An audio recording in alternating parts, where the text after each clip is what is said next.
विद्यार्थी मित्रो, आज आपण विज्ञान भाग 1 मधील प्रकरण 6 प्रकाशाचे अपवर्तन हे अभ्यासणार आहोत। बघा मुलांनो, आपल्याला आजूबाजूच्या सर्व घटना ज्या आहेत, उदाहरणार्थ सूर्योदय, सूर्यास्त, इंद्रधनुष्य, आकाश निळसर दिवसा दिसतं आणि रात्री आपल्याला त्याच आकाशात चांदणं दिसतं। या सगळ्या ज्या नित्य घटना आहेत त्या आपण प्रकाशामुळे बघू शकतो किंवा अनुभवतो। मग हा जो प्रकाश आहे त्याची व्याख्या आपल्याला सांगता येईल का? प्रकाश म्हणजे काय? तर प्रकाश म्हणजे दृष्टीची संवेदना निर्माण करणारी विद्युत चुंबकीय प्रारणे होय। व्याख्या लक्षात आली सर्वांना? प्रकाश म्हणजे दृष्टीची संवेदना निर्माण करणारी विद्युत चुंबकीय प्रारणे होय। तर गेल्या वर्षी आपण प्रकाश म्हणजे काय, प्रकाशाचे परावर्तन, त्याचे नियम यांचा अभ्यास केला होता। मग परावर्तन म्हणजे काय? तर आपण एखाद्या वस्तूवर प्रकाश किरण पाडतो बघा। म्हणजे आपण आरशाचा तुकडा, काचेचा तुकडा घेतला आणि त्याच्यावर सूर्यकिरण पाडले तर ते परत फिरतात। म्हणजे वस्तूवर प्रकाश किरण पडल्यानंतर त्याचे परत फिरणे म्हणजे परावर्तन ही प्रक्रिया। आणि हे जे किरण आहेत त्याला म्हणायचं परावर्तित किरणे। आता ही परावर्तित किरणे ज्यावेळी आपल्या डोळ्यापर्यंत पोहोचतात त्यावेळी ती वस्तू आपल्याला दिसते। आता वस्तू कशा दिसतात हे तुमच्या लक्षात आलं असेल। मग आपण मागील इयत्तेत पण अभ्यासलेला आहे की प्रकाश हा नेहमी सरळ रेषेत प्रवास करतो, परंतु त्याच्या मार्गात जर एखादी वस्तू आली तर त्याची सावली निर्माण होते, हेही आपण पाहिलेलं आहे। आता कधी-कधी विशिष्ट परिस्थितीमध्ये हे जे प्रकाश किरण आहेत ते वाकूही शकतात। हे कसे होते हे आपल्याला या प्रकरणात पाहायचे आहे।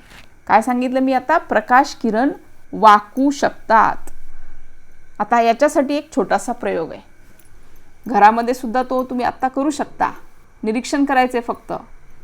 तर एक छोटा काचेचा ग्लास घ्या, पाणी जवळ असू द्या आणि एक पेन्सिल, आपण जी लिहितो नेहमी ती मोठी पेन्सिल, शिस पेन्सिल। तर सुरुवातीला या रिकाम्या ग्लासामध्ये आपण ती पेन्सिल ठेवूया आणि काचेच्या ग्लासाच्या बाहेरून आपण निरीक्षण करूया। तर ती पेन्सिल आपल्याला सरळ जशी आहे तशी दिसते, कारण ग्लासामध्ये फक्त काय आहे सध्या? रिकामा म्हणजे हवा आहे। परंतु त्याच ग्लासामध्ये आता आपण थोडंसं पाणी ओतूया आणि पाणी ओतल्यानंतर पुन्हा तीच पेन्सिल त्याच्यामध्ये ठेवूया तिरकस। आता तिरकस ठेवल्यानंतर दूर अंतरावरून पुन्हा निरीक्षण करूया, तर ती पेन्सिल आपल्याला तुटल्यासारखी दिसते, तुटल्यासारखी भासते। मग असं का होतं? तर या दुसऱ्या ग्लासामध्ये आपण काय ओतलेलं आहे?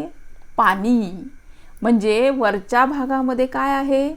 हवा, आणि खालच्या भागामध्ये काय आहे? पाणी। मग इथं या ग्लासामध्ये काय झाले? दोन माध्यम झाली, एक हवा हे माध्यम आणि दुसरं पाणी हे माध्यम झालं। म्हणजेच इथं आपल्याला या प्रयोगातून काय दिसून आलं? तर पाण्याच्या पृष्ठभागाजवळ पाण्यातून बाहेर येताना प्रकाशाची दिशा बदललेली लक्षात आली, किंवा दिशा बदलल्यामुळेच हे आपल्याला तुटल्यासारखी पेन्सिल दिसते. मग आता प्रकाशाचे अपवर्तन याची व्याख्या आपल्याला काय सांगता येईल? तर प्रकाश एका पारदर्शक माध्यमातून दुसऱ्या पारदर्शक माध्यमात जाताना त्याची मार्गक्रमणाची दिशा बदलते. यालाच प्रकाशाचे अपवर्तन असे म्हणतात. आलं लक्षात सर्वांच्या?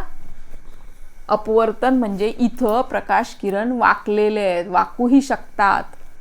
हे आपण या प्रयोगाने सिद्ध केलं किंवा आपल्याला खात्री झाली. आता आणखीन एक दुसरा प्रयोग जो आपल्याला प्रॅक्टिकल परीक्षेसाठी असणार आहे तो आपण पाहूया.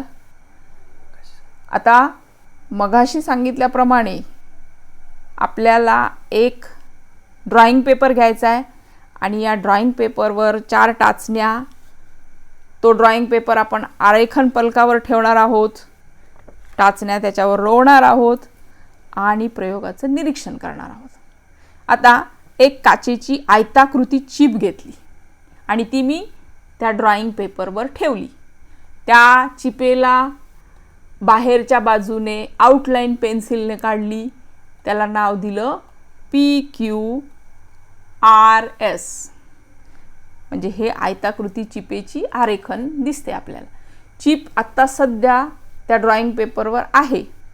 आता चिपेच्या वरच्या बाजूला म्हणजे इथं आता हवा माध्यम बघा कसं आहे. पहिल्यांदा प्रकाश किरण कुठून येणार आहेत?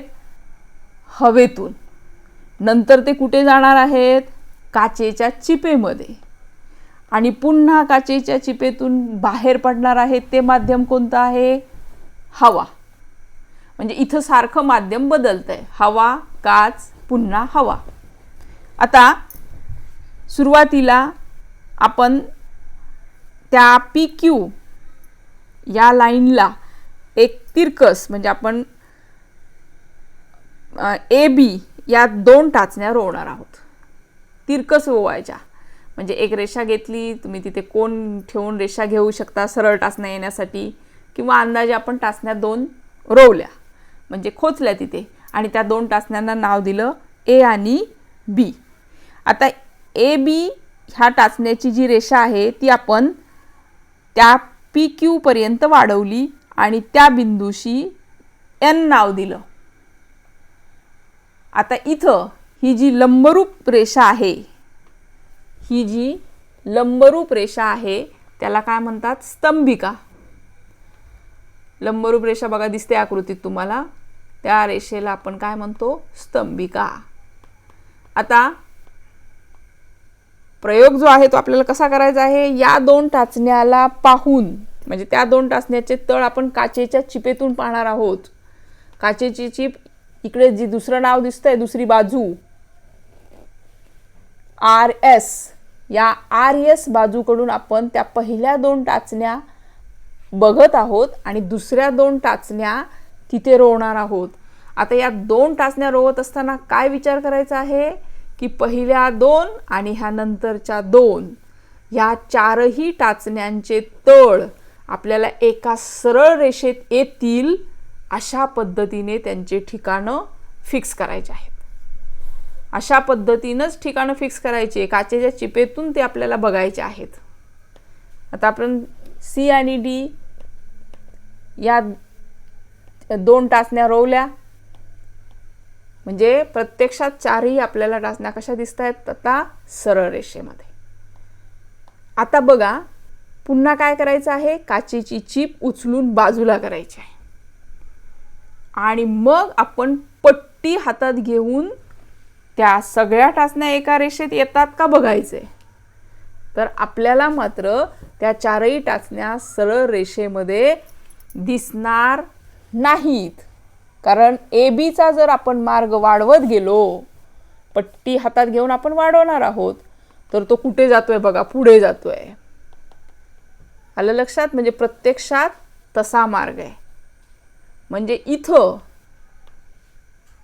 हे जे असं तिरकस का घडलं, मार्गक्रमणाची दिशा का बदलली, तर आपण आत्ताच शिकलो होतो प्रकाशाचे अपवर्तन, कारण इथं एका माध्यमातून हवेतून ते प्रकाश किरण कुठे जात आहेत, काचेमध्ये, आणि त्यामुळे इथे काय होतंय, त्याचा मार्ग बदलतो हे आपल्याला अगदी स्पष्ट दिसतंय, आणि यालाच आपण प्रकाशाचे अपवर्तन म्हणणार आहोत.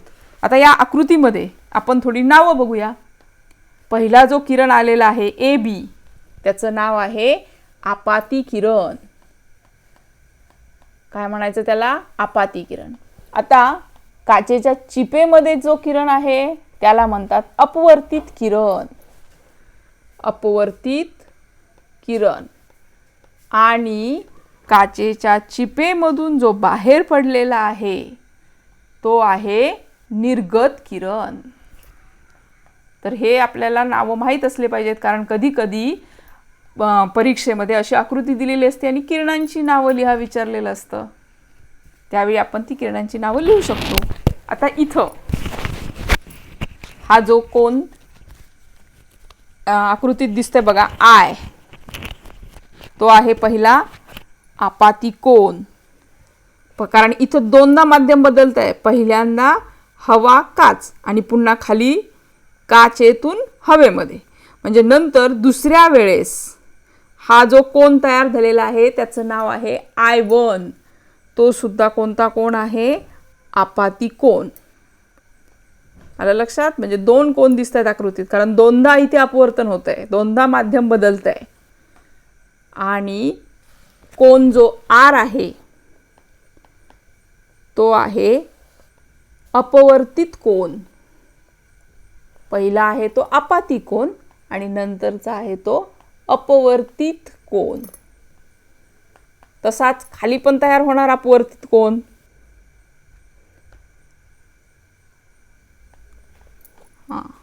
त्याच्या पुढे आता आपल्याला अपवर्तनाचे नियम पाहायचे आहेत.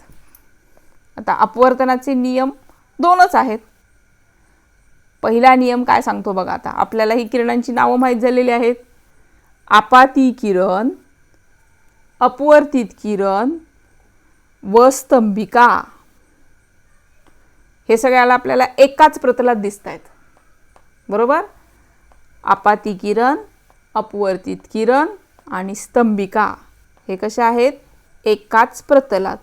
परंतु ही स्तंभिकेला जर आपण सी डी म्हणजे किंवा नाही सी डी आपण टाचण्यांना नाव दिलेलं होतं वरच्या आकृतीत, तर EF नाव बघूया आपण, किंवा इथे बाजूला पुस्तकात जी आकृती आहे त्याच्यात CD नाव दिलेलं आहे. तर इथं आकृतीमध्ये CD ही स्तंभिका दिसते. मग ही CD जी आहे या स्तंभिकेच्या दोन्ही बाजूला आपल्याला ते दोन किरण दिसत आहेत विरुद्ध बाजूला. एका बाजूला ह्या आपाती किरण दिसतोय आणि दुसऱ्या बाजूला अपवर्तित किरण दिसतोय. म्हणून नियम काय तयार होतो, तर आपाती किरण आणि अपवर्तित किरण स्तंभिकेच्या विरुद्ध बाजूस असतात. आता पुढचा नियम बघा.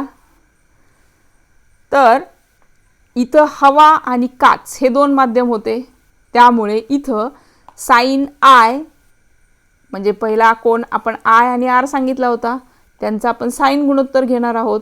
तर साइन I आणि साइन R ही जी किंमत येणार आहे ती एक स्थिर संख्या असणार आहे, किंवा ह्यांचं जे गुणोत्तर आहे ते नेहमी स्थिर असतं.